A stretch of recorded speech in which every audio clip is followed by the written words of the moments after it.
Dioxins are a family of chemicals that have similar structures and similar mechanism of action and similar effects.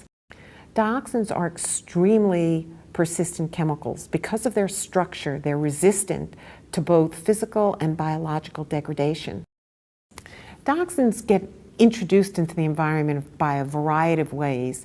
Either they're directly discharged into water, and then what happens when it gets into water is dioxins are sticky molecules. They don't like water very well. They'd rather be in fatty tissues or fatty material, and they'll bind to particles, settle out into the sediment.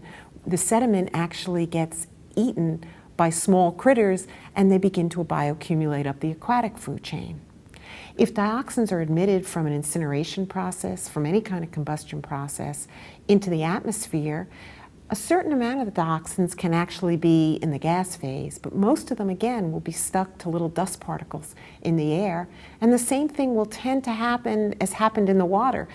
They're bound to the dust particles, they'll come down with the rain, or they'll settle down, they'll get onto plants and onto crops.